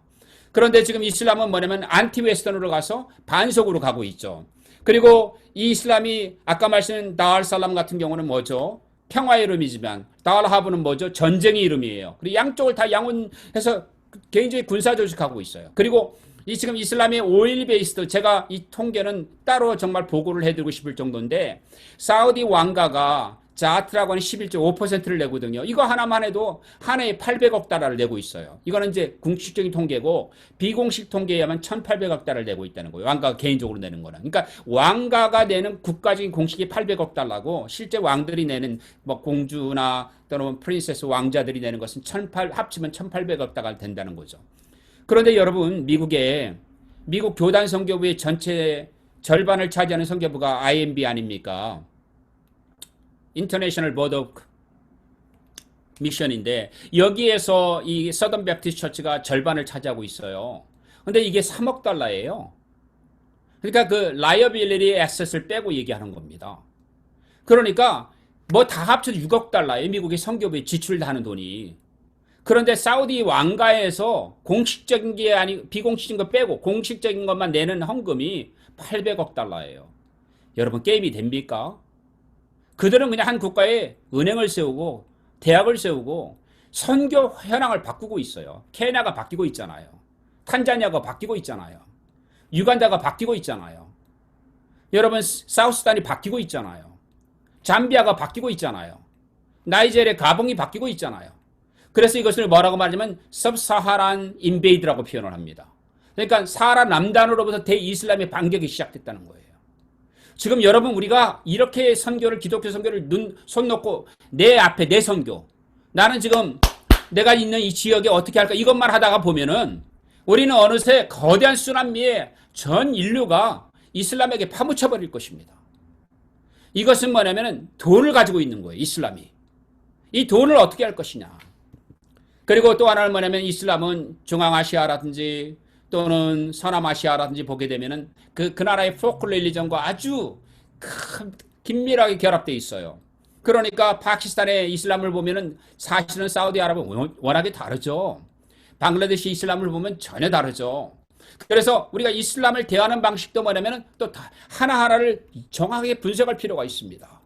그리고 이것이 뭐냐면은 소위 말하면 geopolitical, economic, sociological, integrity, religion 이러한 시스템. 그러니까 이슬람은 정치의 힘도 있고 경제의 힘도 있고 그 다음에 사회학적 힘도 있는 통합적으로 가고 있다는 거예요. 공동체도 이루고 있고 교육도 가고 있고 그 다음에 또 의료도 가고 있고 거기에는 시장도 가고 있고 거기에는 경제도 가고 있고 거기에는 정치도 가고 있고 거기에는 헌법도 가고 있더라는 거예요. 그래서 샤리아에 우리가 트라이얼러지라고 얘기하는 샤리아와 더불어서 하디시라고 하는 것과 그 다음에 코란이라고 하는 것이 세계가 하나로 가서 전 세계를 침략하고 있는 것이 20세기예요. 우리는 이 도전에 지금 직면하고 있는데 우리는 앞눈을 못 보고 내 앞에 선교만 생각하고 있습니다. 이건 아니지요. 그래서 여러분 글로벌 사우스와 글로벌 노스를 2009년도에 유엔에서 보고한 것을 기초로 한 이 도표인데 여기에 보게 되면은 이제 적어도 그 2만 5천 불 이상의 GDP를 갖고 그 퍼캐피라를 갖고 있는 나라들 이것을 국민들이 2만 5천 불 이상 하는 나라를 이 부유한 국가들 글로벌 노스라고 말하고 그 다음에 2만 5천 불 미만으로 되는 나라들 글로벌 사우스라고 말하는데 여러분 여기에 놀라운 그림이 하나 있지 않습니까? 이게 뭐냐면 오른쪽에 이 보시면은 우리나라가 북한과 중국 이렇게 해서 아프리카와 멕시코까지 여기는 전부 다 남반구로 들어가는데 우리나라가 어디로 들어가죠? 북반구로 들어가요. 이 얘기는 뭡니까? 우리가 OECD에 들어가 있고 세계 10위 경제대국이고 군사로 세계 6위에서 7위의 대국이고 우리가 선교로 말하면 세계 3위고 그 다음 우리나라가 가지고 있는 세계 글로벌 랭킹 가운데 탑으로 들어가는 게 어마어마하게 많아요. 한국은 더 이상 글로벌 사우스가 아니에요. 그런데 우리나라를 보게 되어지면은 딱 교착 지점이 있어요. 그러니까 우리가 예전에는 글로벌 사우스였어요. 옛날에는 우리가 다수세계였어요. 우리나라가 옛날에는 가난한 나라였어요. 가난한 나라에서 글로벌 노스로 들어간 나라가 거의 없어요. 그런 나라가 없습니다. 여기 보시면 원래 부유했던 나라들이에요. 근데 우리나라가 거기 들어간 거예요. 선교도 선교를 받는 피선교지에서 선교 국가가 됐어요. 그래서 지구상에서 글로벌 노스와 글로벌 사우스를 다 경험한 나라는 한국밖에 없어요. 그리고 이 다수세계 기독교의 지도자 국가로 부상할 수 있는 나라는 한국밖에 없습니다. 그래서 우리나라가 차지한 전략적 위치와 선교적 위치가 얼마나 중요한지 몰라요. 그러니까 우리는 가난했고 선교사들을 받았던 나라인데 선교사를 파송하고 있단 말이죠. 그래서 이 글로벌 노스로서의 우리가 역할이 굉장히 달라지고 있다는 겁니다. 이 지도를 보시면 우리가 지금 선교할 국가는 글로벌 사우스뿐만이 아닙니다. 유럽에도 보내야 되고 미국에도 보내야 되고 다 전 세계의 대상인데 우리나라가 가지고 있는 이 한반도라고 하는 조그마한 나라가 섬처럼 딱 북한과 나뉘어져 가지고 섬처럼 있지만 하나님은 우리 민족을 그렇게 쓰고 계십니다. 그래서 여기에서 보면은 이 글로벌 사우스의 등장은 사실은 초대교회 당시만 해도 글로벌 사우스였어요. 팔레스타인이 그렇죠. 기독교의 복음이 동양으로 갔잖아요. 그것을 사도 바울을 통해서 서방으로 움직이면서 점점 터닝 포인트가 일어나는데 그럼에도 불구하고 기독교의 전반적인 것은 동방에 있었다는 겁니다. 사우스에. 이집트의 알렉산드리아가 가장 복음화됐던 지역이고요. 그 다음에 팔레스타인이나 중동 지역이 가장 복음화됐던 지역입니다. 그런데 923년에 통계를 내보니까 이제 이것이 역전현상이 일어나면서 유럽 중심으로 갑니다. 그리고 유럽 중심으로 가다가 이제 다시금 1900년대에 가면서 유럽이 바닥을 치게 되면서 기독교의 복음이 온 세상으로 전파가 되어지면서 다수 세계의 기독교가 소수이긴 하지만 성장하기 시작하면서 유럽과 미국에 죽어가는 기독교의 공동체를 상쇄하게 되어져요. 이것을 1980년대를 글로벌 사우스의 역전현상이라고 말을 합니다. 그래서 이 역전현상 가운데 시프팅을 보게 되면 유럽과 북아메리카의 기독교를 본 1800년은 99%의 기독교인이 북아메리카와 유럽에 있었어요. 나머지 1%가 남반구에 있었던 거죠. 그리고 100년 뒤에 보게 되니까 90%의 기독교가 유럽과 북미 대륙에 있었어요. 그런데 이제 10%가 남반구로 오게 돼요. 근데 1985년도, 아까는 말씀드린 81년도는 남반구, 여기 81년도인데, 여기 통계에 보게 되면 이것은 이제 피오 포럼에서 얘기하는 거예요. 여기에서 보게 되면 50%가 이미 역전현상이 일어났어요. 그리고 불과 25년을 봤는데, 이게 어마어마한 변화가, 25년이 얼마 안 되잖아요. 25년 동안에 뭐냐면, 남반구 기독교의 그 중심 세력이 70% 가까이가 남반구로 왔고, 그 다음에 이제는 유럽과 북미 대륙에는 31%의 기독교만 있다는 겁니다. 그래서 기독교의 주류가 옛날 기독교면 맨날 백인들의 얼굴로 가득 채워졌다가 이제 기독교의 주요 얼굴들이 이렇게 뭐 케냐에 우리가 보게 되면은 또 케냐가 아니죠. 태국 뭐 다른 나라 소수 부족들 이런 다른 나라 사람들로 쫙 바뀌고 있다는 겁니다. 자, 그래서 지금 남반구와 북반구 또는 남반구와 동반구 뭐 이런 것들을 보게 되면은 지금 이 5분의 4 세계, 아시아와 아프리카, 라틴 아메리카가 뭐냐면 기독교 전체 58%예요. 이것은 라틴 아메리카, 아프리카만 합친 겁니다. 1900년대에 보게 되면은 아프리카의 기독교는 9.2%였는데 지금은 45%를 넘어갑니다. 그리고 2020년도 최근에 제가 어제도 제가 들어가 보니까 지금 47%로 올라갔어요. 아프리카는 계속 기독교가 성장하고 있습니다. 그리고 이 시간 동안에 기독교가 성장한 것이 뭐냐면은 이 굉장히 놀라운 것 같은데 100년 전과 비교하면 똑같아요. 그런데 뭐냐면은 이 인구 성장률을 보게 되면은 626%가 성장을 했는데 이 남반구 기독교의 성장은 뭐냐면 3,500%의 성장이에요. 그러니까 북반구 기독교가 주는 만큼 남반구 기독교가 성장을 한 겁니다. 그 중에 가장 괄목할 만한 것은 아프리카고요. 남미는 천주교에서 개신교의 시프팅이 일어났던 겁니다. 그리고 아시아는 서서히 성장을 하고 있는 거죠. 여기 익셉션한 나라가 한국입니다.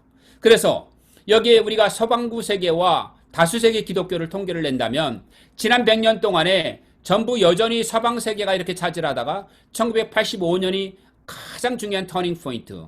그리고 이렇게 되면서 이제는 계속 다수 세계 중심으로 가기 때문에 세계 선교의 혁명, 세계 선교의 주도권, 세계 선교의 모든 것들이 남반구로 갈 것입니다. 오늘 저희 보스턴 시각으로 저희 로잔 대회장인 더글라스 버설 박사가 말씀을 증거하게 돼요. 근데 이분은 얼마나 그 남반구 기독교에 대한 정체를 잘 알고 있는 분인지 몰라요. 왜냐하면 이분은 자기 사위도 사위가 아니고 며느리도 한국 사람이고 이분이 일본에서 선교사로 계셨고 그런데 우리가 지금 소위 말하면은 기독교의 중심이 이렇게 바뀌는 걸 합니다. 그래서 그런 2세죠. 미국 입교포인데 마이클 오. 하버드 나오고 또 이렇게 나온 형제인데 이 마이클 오가 일본에서 신학교 학장을 했었거든요. 그래서 마이클 오를 자기 후계자로 이렇게 할 정도로 지금 다수 세계의 기독교에 대한 이해가 깊은 분이에요. 그래서 저는 뭐냐면 우리 한국 선교사님들이 이제는 재교육할 때가 됐다. 그러니까 내가 선교하던 30년, 40년 하던 선교에 매몰리지 말고 지금 세계가 어떻게 바뀌는지를 봐야 된다는 거예요. 끊임없이 아까 제가 인포메이션 소사이티로 가고 있다고 그랬죠. 세계가 어떻게 바뀌는지. 여러분 지금 5년 뒤에 또 어떻게 바뀔지 모릅니다. 어마어마하게 바뀌고 있어요. 이 바뀌는 트렌드를 가장 모르는 분들이 선교사님들이에요. 지구촌의 선교 환경, 아까 제가 인바이먼트가 바뀌고 있다고 그랬죠. 그래서 고전식으로 하면 안 돼요. 이제 우리가 이전에 했던 방식이 아니고 새로운 선교 혁명의 시대가 필요한 겁니다. 이러한 다수 세계 기독교로 갈 때 우리는 지금 70%가 넘어서고 있고 지금 이게 현재 2020년이에요. 그런데 이제 이게 점점 올라갈지는 모르겠지만 앞으로는 모든 리더십들이 다수 세계로 올 거예요. 그래서 다수 세계 기독교가 됩니다. 그러면 이 다수 세계라는 말은 어떻게 나왔느냐? 유럽과 미국을 포스트 월드라고 그랬어요. 그래서 이것을 이미 개발이 끝난 국가, 어드밴스 컨트리라고 선진국이라고 얘기를 했던 거죠. 그런데 이 유럽과 그리고 미국을 뺀 공산국가들, 동유럽 이런 나라들을 향해서 우리가 바로 2세계, 제2세계라고 불렀어요. 그러니까 이 제2세계는 뭐죠? 약간 중진국형이에요. 그런데 이제 이 제1세계와 제2세계를 뺀 국가를 제3세계라고 불렀거든요. 그런데 이제 제 책도 머저리티 월드를 쓰면서 제3세계가 사라지고 이제는 머저리티 월드로 지금 이름이 바뀌어지고 있는 거예요. 근데 이게 뭐냐면 non-aligned nation이에요. 나라들마다 연결이 안 돼 있어요. 그리고 글로벌 사우스예요. 그리고 least developed, 가장 개발이 안 된 국가들이에요. 그리고 종교적으로나도 열정적인 국가들입니다. 이 나라의 지도자로 한국을 하나님이 세워주셨어요. 그래서 우리는 여기에서 이 머저리티 월드는 아시아와 아프리카, 라틴 아메리카의 58%의 기독교들이 살고 있고 웨스트는 아까 42%라고 말하지만 이것은 제가 1985년도에 통계고 그 다음에 여러분 여기에서 이것은 바로 뭐냐면은 우리가 눈여겨볼 것은 굉장히 명목상의 크리스찬들이 많다는 거예요. 유럽과 그 서구권에는. 자, 그러면은 여기에 선교사의 전체를 한번 보게 되면은 전 세계 기독교에서 나와 있던 선교사님 숫자는 42만 5천 명으로 보고 있습니다. 근데 여기에는 뭐냐면은 정교회, 천주교회, 개신교회를 포함해서요. 전 지구촌에 있는 선교사의 숫자가 40만 5천 명이에요. 이들 중에서 뭐냐면은 2%, 3%만이 뭐냐면 unreached people 지역에 사역을 하고 있어요. 그러니까 지금 우리 기독교는 뭐냐면 각계 전파하는 것도 문제인데 프로포션의 문제가 많아요. 이미 복음화가 됐거나 복음이 자유로운 지역이거나 이런 지역에 선교를 하고 있어요. 그래서 unreached 복음화가 안 되고 있어요. 힌두권, 이슬람권, 불교권이 안 되고 있는 겁니다. 또 하나의 문제는 뭐냐면 42만 5천 명 가운데 14만 명 또는 패트릭 잔슨 14만 5천 명으로 얘기하고 있어요. 이건 통계를 어떻게 몰몬 이런 사람들을 두느냐 안식교회를 두느냐에서 약간 달라집니다. 그런데 여기에 14만 명의 선교사들이 나가 있는데 미국이 6만 4천 명, 그 다음에 퓨포렌스 6만 5천 명으로 얘기하고 있어요. 미국이 6만 5천 명 나가고 있고 그 다음에 브라질이 3만 8천 명 나가고 있고 한국이 3만 명이 안 되는 2만 9천 명을 좀 넘고 있다고 얘기를 하고 있습니다. 그래서 이 전 세계 가운데 기독교는 미국과 브라질과 한국만 힘을 합쳐도 어마어마한 역사가 일어나요. 그래서 지금 개신교 선교사들 가운데서 우리가 이 선교의 어마어마한 변화들이 이렇게 일어나고 있다. 21세기 기독교 2020년도 지금 이미 후기 식민지 시대로 가고 있고 세계 많은 교회들이 독립교회들이 성장을 하고 있는데 교단이 없어요. 이제 이것은 따로 제가 강의를 해야 되는데 이 교단들이 사라지고 뭐냐면 개교회들이 굉장히 많아져요. 그리고 70%의 기독교는 유럽에 있었지만 이것이 이제는 점점점 해서 유럽은 2005년 뒤에는 20% 줄어들 것입니다. 그러면 어떻게 됩니까? unaffiliated, 어디에도 속하지 않는 이러한 기독교들이 늘어나게 돼요. 이것이 COVID-19를 통해서 unaffiliated, 디지털 크리스천들이 재생될 것입니다. 예를 들어서 이란이라든지 또는 리비아라든지 또는 모로코라든지 집에서도 다 이슬람으로 사는데 이 사람은 사실 크리스천인 거예요. 왜냐하면 이미 유튜브를 통해서 복음을 접하고 자기는 기독교를 개정하는데 기독교 개정황을 얘기하는 순간 바로 뭐냐면은 동족살인, 그걸 honor-killing이라고 하잖아요. 명예살인. 이걸 당하기 때문에 이런 사람들이 많아져요. 자, 그 다음에 우리가 리더들이 바뀌어지는데 이제는 리더가 뭐냐면 아프리카, 아시아, 라틴 아메리카를 채워줄 겁니다. 그래서 우리 한인 선교사님들, 한국 선교사님들의 리더십이 굉장히 중요한 시대가 되어지는 것입니다. 그러면 21세기에 우리 한국교회는 어떻게 해야 되느냐? 이 가장 큰 2000년에 변한 거예요.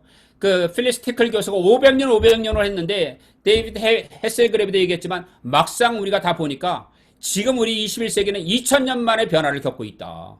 이 포스트 모던, 포스트 콜로니얼, 코비드-19 이걸 다 종합해 보면 가장 큰 greatest global shifting이 일어나고 있다.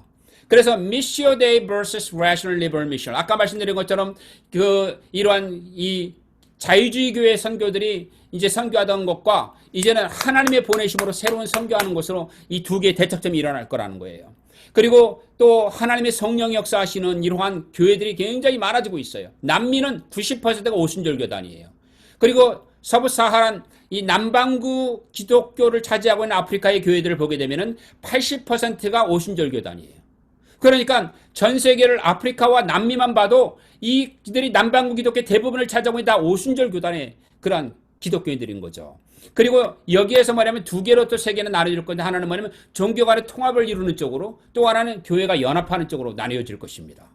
그리고 하나님께서 지금 아시아 교회에도 새롭게 놀라운 그런 성장들이 일어나게 되는데 성령의 부어주심이 많아요. 그런 나라들 가운데 하나가 뭐냐면 이란이라든지 또 아프가니스탄이라든지 또 우리가 아는 필리핀이라든지 또 이런 나라들이 굉장히 성장을 하고 있는 나라들이죠. 그래서 이제 우리가 이제 전통적인 그러한 선교가 클래시컬 인디펜던트 미션 에이전시들이 지금 21세기에 맞아 새로운 선교의 협력으로 탈바꿈할 때가 되어졌다는 겁니다. 이런 것들을 할 때 우리가 극복해야 될 것이 한인 선교사들로 한국 선교를 극복해야 될 게 뭐냐? 한국화를 극복해야 된다. 근데 한국 사람들이 여전히 한류가 들어오면서 그런 한국화가 많은데요. 거기에서도 김치를 먹고 거기서도 하면서 한국적인, 그러니까 소위 말하면 미국이나 전 세계는 뭐냐면 담임 목사, 부목사의 개념이 별로 없거든요. 다 섬기는 개념인데 우리는 담임 목사 외에는 전부 다 부목사는 비서가 돼버리는 불행한 구조를 갖고 있어요. 굉장히 유교적이고 그 다음에 소위 말하면은 윗사람들을, 그러니까 이 상부 하조 또는 뭐냐면 어떤 이 서열, 오더, 이 서열을 굉장히 중요한 이 문화가 선교지마다 아주 대단합니다. 우리 선교사님들 저를 포함해서 느끼실 거예요. 그리고 우리 한국은 단일 문화이기 때문에 이 단일 문화가, 예를 들어 영국이나 미국은 너무나 많은 문화들이 선교가 쉬워요. 그러니까 이 미국의 선교 역사를 보게 되면은 미국 선교사들이 다 이민자 그룹들이거든요. 스코틀랜드, 웨일즈, 이탈리아에서, 러시아에서 와가지고, 그러니까 이들이 유럽을 가거나 다른 나라를 가도 그렇게 어렵지 않아요. 아프리카 사람들이 있기 때문에 아프리카 선교도 쉬워요. 그런데 한국은 이 수천 년 동안 이 단일 문화를 와가지고 다른 선교지에 가서 내 문화를 규정합니다. 이런 것들이 결국은 어떤 것을 잃게 되냐면은, 또 그 한국은 굉장히 교단 선교가 강해요. 전 세계 추세는 교단 선교가 거의 줄어들어서 전 세계 교단 선교는 20%를 점유하지 않거든요. 근데 한국은 80%를 점유하고 있습니다. 그러니까 이러한 제도권 선교, 그리고 또 하나가 뭐냐면은 우리 한국이 모든 바울 선교회를 비롯해 바울 선교회에서도 계실 거예요. 보면은 서구 선교의 모델을 가지고 우리 벤치마킹을 했어요. 우리가 크리에이트하거나 리크리에이트한 게 아니라 대부분은 웩 선교회, OMF 선교 이것을 따라서 하고 있단 말입니다. 이런 것들을 우리가 지금 극복을 해야 됩니다. 또 하나는 뭐냐면은 근대 선교인데, 근대 선교에서 우리가 어디로 가고 있다고 말씀드렸죠? 근대 선교에서 세계 흐름인데, 근대 선교는 해안 선교, 내지 선교, 그리고 로잔을 통해서 일어났던 미전도 선교. 이제는 우리가 코비드-19으로 가고 있는데, 이 코비드-19 선교를 하기 위해서 우리가 탈바꿈을 해야 되는 게 뭐냐면, 지금까지 물량적 선교에서 교회를 세우는데 선교사가 떨어지면 교회가 다 죽어버려요. 여기에서는 이제 퀄리티티브로 가야 된다. 그리고 성공 위주 선교. 그러니까 우리가 선교사를 파송해서 우리 모교에게 보고를 하기 때문에 그냥 교회 개척해야 되고 열매도 없는데 계속 만들어내는 선교가 아니라 7년, 10년을 있어도 지그시 기다려주면서 이제 본질적 선교를 하는 구조로 한국 선교가 선교하지 않으면 이제는 이슬람을 우리가 대항할 수도 없고 지구촌 복음화를 이룰 수도 없을 것입니다. 그래서 우리는 하나님의 꿈이 이루어지기 위해서 뭐냐면은 우리에게 주어진 리더십을 갖게 되는데, 이것이 쉐어드 리더십이에요. 나 혼자 잘하는 게 아니고 함께하는 쉐어드 리더십으로 가야 되고, 융합의 선교로 가야 됩니다. 이것이 이제 컨버전스로, 이머징 미션으로 가야 되고요. 또 하나는 플랫폼 선교로 가야 되고, 그 다음에 한국 선교 가운데서 다른 건 모르겠는데 한국인들의 기도의 영성, 한국인들의 전도의 열성, 한국의 희생의 열성을 우리가 아주 극대화할 필요가 있다고 봅니다. 그리고 한국교회가 아까 말씀드린 남반구를 경험을 했습니다. 가장 혹독한 일제의 식민주의 시대를 겪었습니다. 우리는 전쟁도 겪었습니다. 이러한 한국의 이런 것들이 수많은 다수 세계에는 격려와 용기를 주는 자원이 된다는 거죠.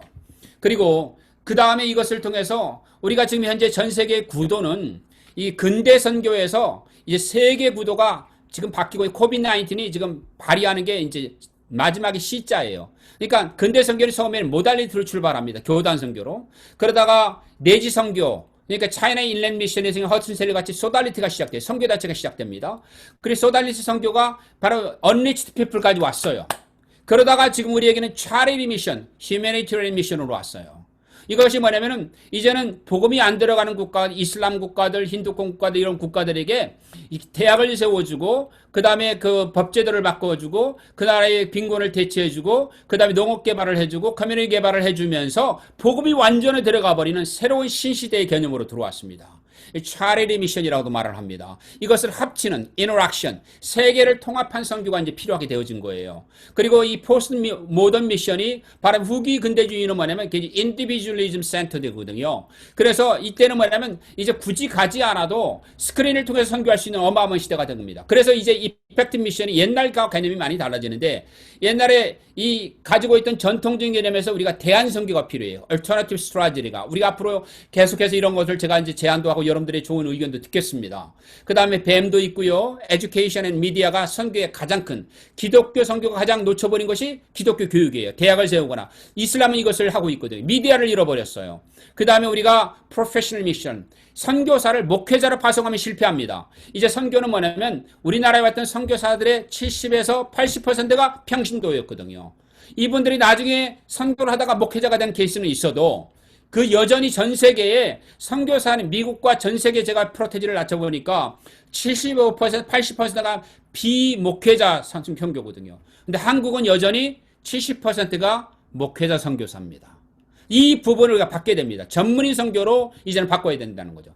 텐트 메이킹, 다이아스포라, 그 다음 메가시리로, 그리고 미셔널 커뮤니티를 만드는 것으로. 그래서 그 커뮤니티가 대대를 거쳐서 무너지지 않은 선교를 하는 것이 이제 선교의 개념이 바뀌어야 될 것이다. 그러면 여기에서 2000년 만에 우리가 새로운 그러한 환경과 변화를 겪는다면 우리 기독교는 그 전에 했던 것을 보면 3C예요. 기독교 선교는 뭐냐면 문화종교로서 기독교가 유럽에 있었고요. 그것이 무너졌어요. 그 다음에 지리상의 발견과 더불어 식민지 선교는 기독교 왕국을 건설하려고 그랬어요. 그 문명으로서의 기독교였습니다. 그리고 그것이 바로 뭐냐면은 식민주의 선교 더불어서 그런 무역을 통해서 기독교가 3C가 이루어졌거든요. 그런데 이제는 이 기독교가 belief 시스템에서 우리는 어떻게 해야 됩니까? church가 커뮤니티로 가야 되고 킹덤, 그러니까 교단이나 내 교파가 아니라 킹덤으로 가야 되는 선교로 가야 되는 입장이 있습니다.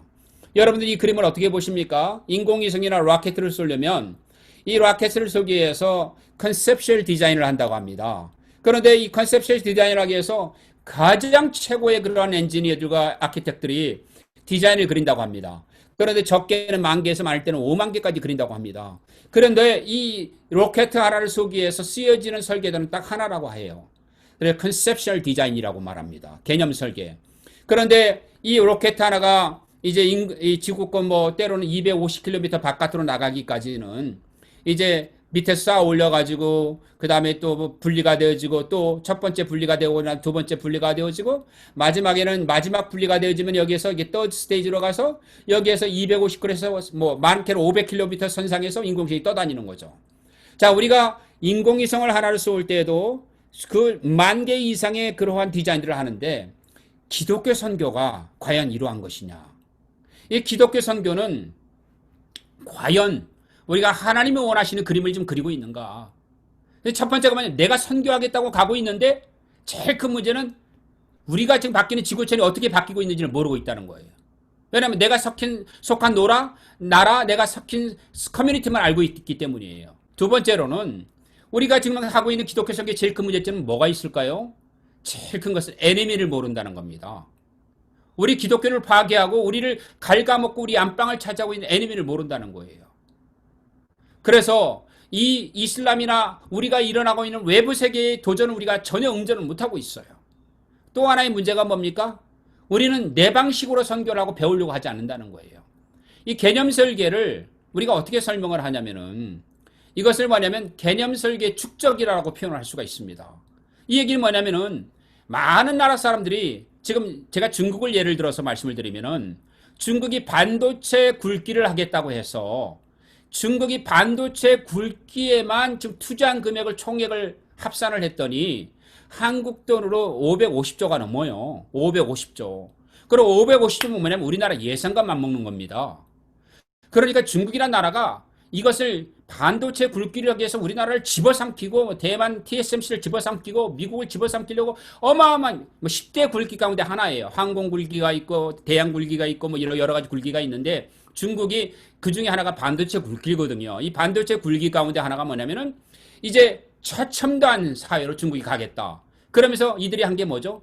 지적 재산권을 찬탈하고 그 다음에 삼성이나 또는 이런 AMC라든지 이런 그런 최고의 반도체 그 회사로부터 도둑질을 했던 거죠. 설계도를 도둑질을 했습니다.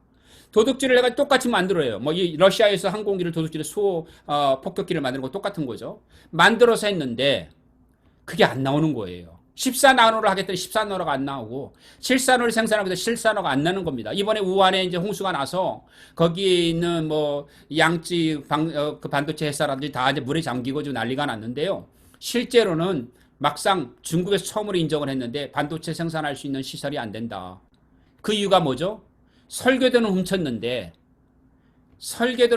실패의 경험이 없는 거예요. 선진국과 후진국의 차이점이 뭐냐? 개념 설계에서는 선진국은 실패의 경험이 있는 겁니다.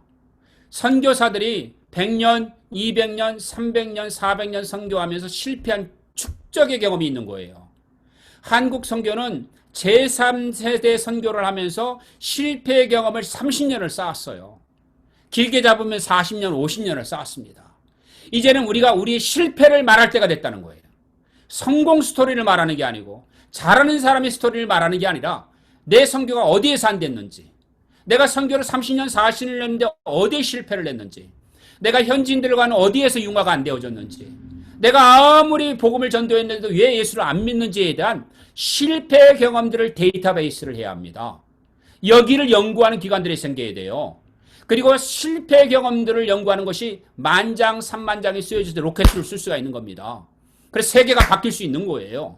그러니까 하루아침에 지구촌의 복음화가 이루어지는 게 아니라 우리는 우리가 잘못했던 것들, 시행착오들, 우리의 미스테이크들을 다 찾아내서 서구는 그걸 하지 않았습니까? 그런데 서구는 그걸 발견해도 할 만한 인력이 없어요.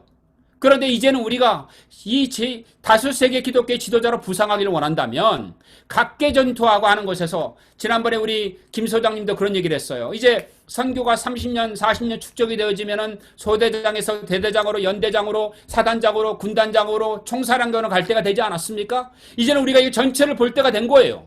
그래서 전체 태국과 인도차이나와 그 다음에 인도와 그리고 필리핀과 그리고 아시아와 아프리카와 케냐와 나이제리아 이걸 전체를 봐야 되는 거예요. 전체 그림을 보면서 어디에서 리크가 있고 새는 게 있고 어디에서 미싱이 있고 어디에서 문제가 있는지를 찾아내가지고 그 다음에 일어나는 것이 뭐냐면은 개념 설계를 한다는 거죠. 컨셉셜 디자인. 그래서 인공위성을 띄우는 그러한 선교가 되어야 된다는 거죠. 여러분 이 개념 설계를 하는 작업이 이렇습니다. 첫 번째로는 로켓을 띄우기 위해서 인포메이션을 게더링합니다. 그리고 이것을 이제 필요한 것에 목표를 세우고 그 다음에 그 목표에 합당한 것을 현실화합니다. 그리고 거기에 많은 개념들을 만들어가지고 assumption, 그 다음 추정을 하고 여기를 담을 수 있는 것을 브레인스토밍을 합니다. 그리고 난 다음에 뭐예요? 수많은 옵션들이 있어요. 그 옵션들이 수만 가지인데 그 중에 우리가 할 것, 항공기의 기초 자료는 어떤 것을 할 것이고, 컴퓨터 프로그램은 어떤 것을 할 것이고, 그 다음에 우리가 고체 원료를 할 것인가, 아니면 기체 원료를 쓸 것인가, 그래 이런 것들을 옵션 이발리에이션을 하고, 그 다음에 옵션 스크린을 해서 이 관계를 통해서 인디펜던트 리뷰를 또 한번 받아가지고 이것이 만들어진 게 만장, 3만장, 5만장이 되고 난 다음에 어떤 일이 일어나죠? 그 다음에 로켓 하나를 쏠 수 있는 거죠. 그러니까 이것을 다시 말씀드리는 게 뭐냐면은 우리는 우리 선교사님들이 선교 잘한다는 얘기가 아니라 태국은 태국대로 필리핀은 필리핀 실패와 우리의 선교 경험들을 데이터베이스하고 우리의 모든 것 가운데서 이것들을 하나의 그림을 그려야 되는 겁니다. 이것을 다른 말로 말하면 선교 컨설팅을 받아라. 한국인들이 제일 싫어하는 게 뭔지 아십니까? 너무나 독립적이에요. 너무나 내 선교가 옳다고 말하는 남의 얘기를 안 들으려고 합니다. 그러면 우리 어떻게 되죠? 우리 결국 이슬람에게 먹힐 거고요. 우리 힌두권, 불교권 선교 못할 겁니다. 우리가 선교를 하려면 우리는 이제 공정한 기관으로부터 뉴트럴한 사람으로부터 평가를 받을 수 있는 준비가 되어야 합니다. 이렇게 하면 된다가 아니고요. 이렇게 내가 실패를 했다고 얘기할 시대가 됐다는 거예요. 아이러니죠. 이렇게 하면 된다가 아닙니다. 그런 것을 해가지고 방법론으로 선교가 되는 게 아니에요. 우리는 우리가 가지고 있던 우리의 실패 경험들을 나눌 때가 된 것입니다. 그래서 패러다임 시프트가 필요하다는 거예요. 선교에.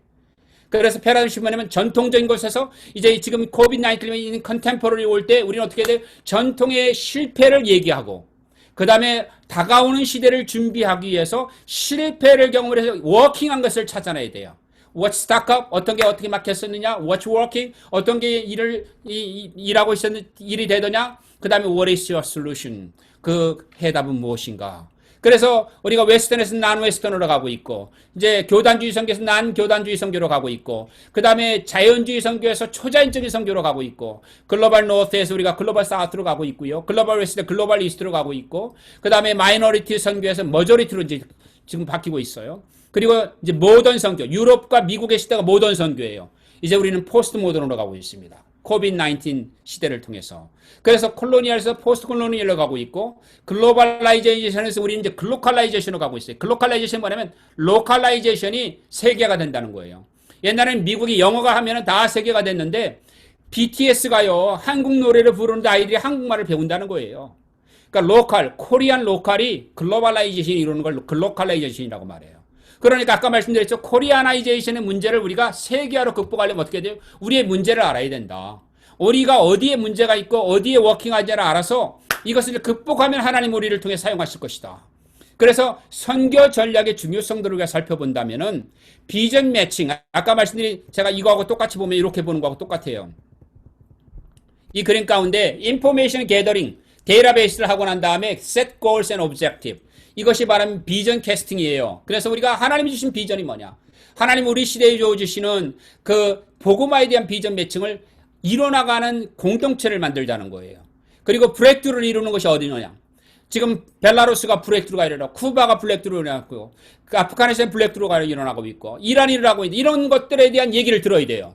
그 다음 우리가 뭐냐면은 open and closed door strategy. 그러니까 뭐냐면 앞문이 닫혀진 곳들이 있어요. 중국이 닫혀지고 있죠. 중국은 완전히 닫힌 건 아닙니다.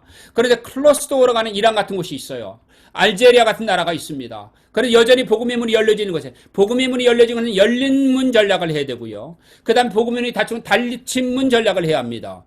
그 다음에 cultural similarity 있는 지역으로 우리가 하나의 선교사님들이 연대를 해야 합니다. 그 다음에 그래서 불교권, 이슬람권, 적어도 유럽의 세큘러리즘 그리고 힌두권은 따로 해야 합니다. 공산권도 그렇고 제가 여기 힌두권을 빼먹었네요. 그리고 이코노믹 디벨로프먼트 일어난 지역마다 우리가 전략을 새로 짜야 합니다. 그래서 이것을 리저널 미션이라고 말하는데 한 예로 인도차이나를 제가 예를 들면은 인도차이나 물론 세계도 해당이 되는데 이란이나 북한이나 알제리아 같은 나라가 바로 뭐냐면 클로스 서사이티예요. 폐쇄 국가인데 가장 선교가 많이 일어나고 있어요.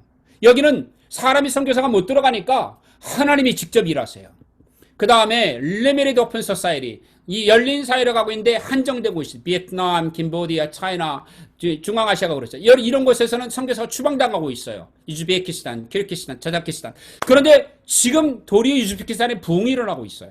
우리가 이걸 잘 알아야 합니다. 그 다음에 풀 오픈 소사이티 완전히 열려있는데 선교가 안 되는 나라가 있어요. 일본이 그렇죠. 태국이 그렇죠. 왜 선교가 안 되는지 우리가 알아야 합니다. 그 다음에 또 하나가 뭐냐면 트랜지셔널 오픈 소사이티로 가는 나라가 있어요. 미얀마, 인디아. 이런 선교를 그냥 무작정으로 선교가 이전에는 뱀하면 다 하려고 그랬어요. 안 되죠. 나라가 달린데 환경이 다른데요. 그럼 우리가 이전에 뭐 나이아스 다 하려고 그래. 안 되죠. 나라의 환경 케이스가 다른데 선교는 전략적으로 각 지역을 어떻게 해보느냐에 달라질 것입니다. 미션 타입이 있는 거예요. 그래서 프리 타입이 있고 컨플릭트 존이 있고 이데올로지 컨트롤 존이 있고 코이지션 4개 존으로 우리가 나눠야 됩니다. 프리 존은 뭐냐면 복음을 자유롭게 전할 수 있는 지역들이 있어요. 그 다음에 기독교와 이슬람 또는 불교와 기독교, 힌두교와 기독교가 컨플릭트하는 존들이 있어요. 그 다음에 이데올로지 컨트롤 존이 있어요. 중국이라든지 큐바라든지 라오스라든지 이런 곳들이 있어요. 그 다음에 이런 것들이 공존하는 지역이 있어요. 코이지스. 이 4개 지역으로 나눠서 우리 선교의 형태를 바꿔야 된다. 그렇다면 미션 타입을 어떤 식으로 바꿔야 되느냐? 프리존에는 프리존에 맞는 선교 양식이 있고 프리존에 제일 많은 게 세큘러라이제이션이 일어나고 있어요. 유럽이 그렇고요. 일본이 그렇고요. 여기에는 뭐냐면은 이슬람도 세큘러를 보면은 이미 칼리프 제도를 하고 술탄 제도를 폐기하고 그 다음에 어떻게 했죠? 세속화를 받다 보니 터키가 거듭나면서 중앙아시아와 많은 것을 제-이슬람화를 하고 있죠. 이런 전략도 우리가 알아야 합니다. 그리고 샤리아에 대한 새로운 개념들이 필요하죠. 그 다음에 여기에 보게 되면은 릴리지스 프리덤이 있다고 하지만 종교적인 제약을 하는 것들이 사실은 있어요. 그러나 종교적인 프리덤이 있는 곳에서는 어떻게 우리가 복음을 전하는지 전략이 달라져야 된다는 겁니다. 그리고 웨스터나이제이션이 일어나고 있는 곳이 대부분 프리존 국가들이에요. 여러분들이 지금 듣고 있는 많은 선교사님들이 나는 어느 국가인가가 금방 오실 겁니다. 이 컨플릭트 존인 나라들이 있어요. 컨플릭트 존인 나라들을 보게 되면 나이제리아가 그렇고요. 그 다음에는 가나가 그렇고요. 수단, 사우스단, 노스단 나라가 나뉘어졌습니다만은 이런 나라들이 그렇습니다. 그 다음에 인도 차이나 가운데 보면은 타일랜드나 남반부의 이슬람하고 그 다음에 나머지의 그런 불교도로 나뉘어져 있죠. 그 다음에 이제 우리가 이런 것들을 보게 되면 그런 겁니다. 그런데 실제로는 브레이크트루 존이 일어나는 나라들이 있어요. 선교의 돌파가 일어나는 나라가 있다는 거예요. 지금 우리 시대에. 이제 그게 니카라과 그렇고요. 그 다음에 아라비아의 뭐 지금 국가들이 그래요. 아랍에미리트가 그렇고 바레인이 그렇고 선교가 어마어마하게 되고 있어요. 이거는 제가 따로 얘기하고 싶어요. 여러분 우리 선교사님들이 안 가는 데서 하나님 일을 하고 계세요. 아르메니아가 그렇고 인도네시아와 타일랜드가 그렇고 이집트가 그렇고 이런 곳에 부흥이 일어나고 있습니다. 그 다음에 이제 이데올로지 컨트롤 존 같은 경우 보게 되면은 이 벨라루스 같은 경우는 지금 세계 가장 독재 국가예요. 그런데 가장 개신교회가 800% 이상 성장하고 있는 나라입니다. 큐바가 그렇죠. 그 다음에 이란이 그렇죠. 그리고 리비아가 그렇죠. 그 다음에 아프가니스탄이 그렇죠. 북한이 그렇습니다. 가장 많이 교회가 성장하는 나라들. 근데 여기 공통점이 뭔지 아세요? 선교사님들이 없어요. 그런데 하나님이 일을 하세요. 이 비밀을 우리가 알아야 합니다. 그 다음에 또 이제 인도 차이나가 라오스 같은 나라가 그래요. 그리고 이제 이 선교의 이 굉장히 그 이슬람적인 공동체 구조를 갖고 있기 때문에 선교의 그 어떤 브레이크트루가 불가능한 나라들이 있어요. 이것을 세너베릭 네이션이라고 말하는데 공동체적 삶을 오랫동안 살아왔던 나라들이에요. 발칸반도의 보스니아나 불가리아나 마세도니아가 그렇습니다. 점점 이슬람화되고 있죠. 레바논이 그렇고 이집트가 그렇고 케냐가 그렇고 유간다가 그렇고 탄자니아가 그렇고 인도 차이나에서 미얀마가 그래요. 그러니까 공동체 생활로 모든 것이 불교라든지 이슬람이 이거 딱 꽉 짜여져 있어요. 이것은요 한 방을 터뜨려줘야 합니다. 이 나라들은 뭔가 외부적인 충격들이 필요해요. 이것은 제가 나중에 정말 시간이 되면은 이 부분에서 다시 한번 얘기를 하려고 합니다. 그래서 미션 타입이 달라져야 된다. 우리는 미션 타입이 프리컨트리에 대한 전략이 달라져야 되고, 컴플렉션에 대한 선교 전략이 달라져야 되고, 이데올로지 컨트롤 나라에 대한 선교 전략이 달라져야 되고, 코에이지스트 컨트리에 대한 선교 전략이 달라져야 된다. 그러면은 제가 밑에 놨지만은 이 자유로운 선교가 가는 것과는 뭐냐면 성장이 안 일어나고 있어요. 오히려 스테빌라이즈는 디클라인, 디마이스 되고 있어요. 그리고 교회가 성장하는 유일한 이런 자유국가들은 뭐냐면은 에트닉 커뮤니티만 하고 있어요. 베트남에서는 예를 들어서 몽족이라든지, 캄보디아의 같은 경우 보게 되면은 캄보디아 보거든 라오하고 몽족이라든지, 또 필리핀 같은 경우는 필리핀의 개신교회가 굉장히 도시를 중심으로 일어나고 있든지, 일본 같은 경우는 뭐 제일교포라든지 아주 소수민족이라든지 이런 것들로 돼 있다는 거예요. 그러니까 사실 기독교가 전체를 복음화를 베트남이 못하고 있는 겁니다. 이런 원인들을 봐서 어떻게 우리가 기독교를 전체적으로 확산할 수 있는가 한 전략과 정책을 다시 짜야만 합니다. 이 컨플릭트는 나이제리아 절반이 개신교와 그 다음에 기독교와 이제 이슬람으로 나뉘어져 있고, 케냐도 그렇고, 케냐는 뭐 한 30% 이슬람이 있죠. 이티오피아는 지금 이슬람이 훨씬 많아졌어요. 탄자니아도 한 30-40% 되죠. 타일랜드도 한 10% 가까이 되죠. 근데 이런 나라들을 보게 되면은 이 기독교 굉장히 서로 이 기독교와 다른 종교 아니면 다른 종교끼리 굉장히 이런 적대 감정이 많아요. 여기에 선교 전략을 우리가 해석하는 방법들이 달라져야 됩니다. 그 다음에 좀 이데올로지컬 컨트롤 소사이는 되게 초자연적인 역사들이 많고요. 그 다음에 코에이지스 컨트리 인도나 이런 나라들을 보게 되면은 노 호리젠탈 트랜스퍼가 일어나고 있어요. 한 번도 기독교가 성장이 안 되고 여전히 100년 전이랑 똑같아요. 인도는. 이런 변화들을 통해서 우리가 어떻게 전략을 다시 짜야 되느냐 하는 부분들이 있고, 이를 특별히 코에이지스트나 나라 같은 보면 인도 같은 경우는 나갈랜드라든지 나가족이죠. 카시아의 뭐, 우리 한국처럼 생긴 그런 사람들이에요, 사실은. 9개 주가. 그러니까 사실은 동양인처럼 생긴 사람들이에요. 인도 사람들이 힌디나 그런 벵갈 족속들이 아니에요. 남부, 케랄라나 이런 지역은 또 거기도 소수민족입니다. 그래서 트라이벌 리바이벌만 일어나고 있어요. 근데 이것을 어떻게 우리가 전 인도와 전 그러한 지역으로 바꿀 수 있느냐는 전략들이 필요하다고 봅니다. 그래서 미션 스트라테지 시프팅이 필요하다. 우리 시대에는 21세기 선교 포스트 코비드 19 미션은 달라져야 된다. 그것이 콜로니얼 선교에서 시빌라이제이션, 커머셜라이제이션, 크리스천라이제이션 이렇게 왔던 것을 우리가 탈바꿈해서 이제는 포스트 코비드 19 미션으로 가고 있다는 거죠. 그러면 어떻게 우리가 브레이크를 이룰 수 있겠느냐? 핍박이 있는 곳에 부흥이 일어나고 있고요. 그리고 리스트릭트 어프로치가 일어나는 곳에, 제한적인 곳에 오히려 부흥이 일어나고 있고, 기도하는 곳에 먼저 부흥이 일어나고 있고요. 그 다음에 폴리티컬 터모일, 정치적으로 많은 그러한 어려움 가운데 것에 또 부흥이 일어나고 있고요. 그리고 지금 이 포스트 코비드 컨텍스트 가운데 두 개의 세계가 쫙 깔려주고 있습니다. 어려운 지역에 오히려 부흥이 일어나고 있어요. 예배를 금지했는데 교회가 성장하는 지역에 보고가 많습니다. 대면 예배를 못 드리는데 훨씬 더 제자 훈련이 강화되고 있어요. 그런 나라가 지금 중국이에요. 우린 중국이 지금 기독교가 줄어들고 있다. 아닙니다. 그래서 굉장히 신기한 일들이 일어나고 있어요. 그것을 우리가 잘 보고, 하나님께서는 뭐냐면 핍박이 오고 어려우면요 신앙 있는 사람은 살아나요. 신앙이 없는 자들이 죽는 겁니다. 환경 탓할 일이 아닙니다. 돈 없으면 금식하면 됩니다. 저도 지금 금식 중에 강의하는 겁니다. 여러분, 우리가 뭘 하든지 간에 하나님께서는 환경을 이길 수 있는 능력을 주셨습니다. 우리가 환경을 탓하지 말아야 합니다. 우리 하나님의 크고 놀라운 역사가 여러분 가운데 함께 하시기를 주님의 이름으로 부탁을 드립니다. 감사합니다.